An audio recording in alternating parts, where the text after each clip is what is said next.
예, 안녕하십니까. 방금 전에 그 양치기 멍멍이님께서 올린 그 댓글을 보고 제가 한 말씀 드려야 될 것 같아서 앞에 섰습니다.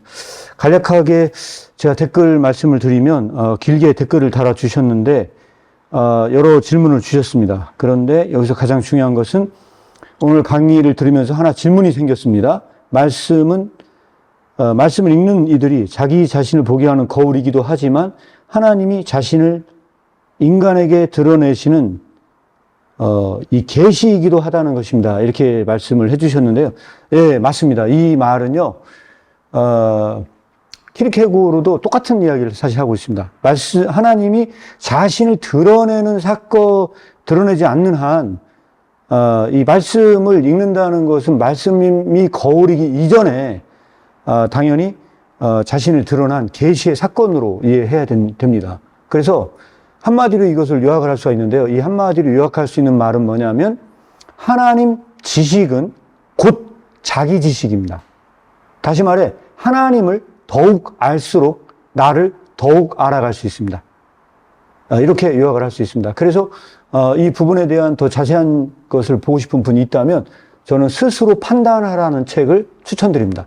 그래서 여기서는 뭐냐면 신지식은 곧 자기지식이라고 하는 그 부분에 대한 부분은요, 하나님이 자신을 드러내지 않는데 우리 자신을 더 명쾌하게 알 수 없는 부분들이 있습니다. 그래서 보통 우리가 윤리나 아이들 교과서에서도 무엇을 가르치냐면요, 예, 자아 정체성을 가르칩니다. 자아 정체성을 가르치면서 자아 발견을 가르칩니다. 그래서 이거를 뭐라고까지 얘기하냐면 조용한 혁명이라고 이야기를 합니다. 자기를 발견하는 것은 세상을 뒤집어 엎는 일은 아니지만 조용한 혁명이다. 그러면서 이 자아를 발견하지 않는데 우리는 자아 성취를 할 수 없고 자아 실현을 할 수 없다고 윤리는 가르칩니다. 그런데 만약에 하나님 지식은 곧 자기 지식이며 하나님의 계시 없는 자기 지식이 불가능하다고 한다면 윤리에서 가르치고 있는 자아 정체성도 역시 안고 없는 찐빵과 같다. 우리는 이런 결론에 도달할 수 있습니다. 그리고 또 말씀하신 내용 중에서 또 이렇게 말씀을 하셨습니다. 성경이라는 창으로 하나님을 보고 드러내는 일이 우선이 되어야 하는 게 아닐까요? 예, 이것은, 예, 맞습니다. 이거는, 사실은, 제 개인적으로 생각할 때는 말씀이 거울인 거와, 성경이 창이라고 말씀하신, 이 드러내는 이 자체가 사실은요, 동어 반복 같은 저는 생각이 사실 들었습니다. 성경이라는, 이 창으로 세상을 본다는 건 이미 내가 누구인지 알고 세상을 보는 거와 내가 누구인지 모르고 세상을 보는 거와는 전혀 다른 세상이기 때문에 그래서, 예, 저는 사실 그런, 예, 판단이 좀 들었고요.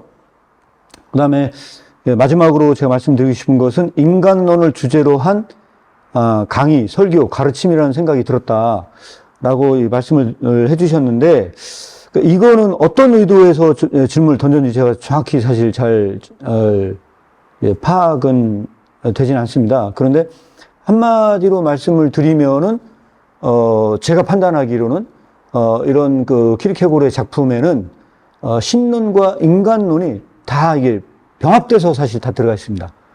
어떤 점에서는 신론이냐 이렇게 말씀을 드린다면 인간이 하나님 앞에 서지 않는 한 자기 지식에 이를 수 없다는 측면에서는 굉장히 초언론적이고 신론적인 설명이라고 저는 개인적으로 생각을 합니다. 그런 면에서도 사실은 대다수의 작품들은 인간의 고통, 인간이 당할 수밖에 없는 고통이라든지 이런 모든 문제를 신앙적으로 푼다는 면에서는 굉장히 인간론적인 측면이 담겨져 있기 때문에 어느 하나만을 말하기는 굉장히 애매한 측면은 있다고 생각을 합니다. 지금 현재 제가 마지막으로 작업 중에 있는 작품이 하나가 있는데 이 작품이 들의 백합과 공중의 새에 관한 강화가 이제 조만간 출간될 예정입니다. 근데 이 강화에 에도 사실 이 기도가 나와 있습니다. 근데 이 기도의 핵심적인 내용이 뭐냐면요. 우리가 사람이 무엇인지에 대해서 새와 백합을 통해서 배우게 해달라고 기도를 합니다. 그리고 이 안에는 3개의 강화가 들어있습니다. 침묵, 순종, 기쁨입니다. 그러니까 이런 점에서 인간이 누구인지, 사람이 되는 것이 무엇인지에 대해서 배운다는 측면에 대해서는 굉장히 인간론적인 측면이 숨어 있습니다. 그럼에도 불구하고 이 지식은 하나님 앞에서 우리 자신이 드러나는 지점을 비슷한 방식으로 말하고 있습니다. 물론 이 하나님은 간접적으로 드러나십니다. 어디서 간접적으로 드러내시냐면 새와 백합이 있는 곳에서 간접적으로 현존하고 계십니다. 그 현존 속에서 인간 존재의 실상이 드러난다는 측면에서 그런 점에서는 이것은 신론에 가깝습니다. 간략하게 제가 이렇게 말씀을 드릴 수 있을 것 같고요. 이렇게 들어주시고 또 긴 댓글 달아주셔서 감사드립니다.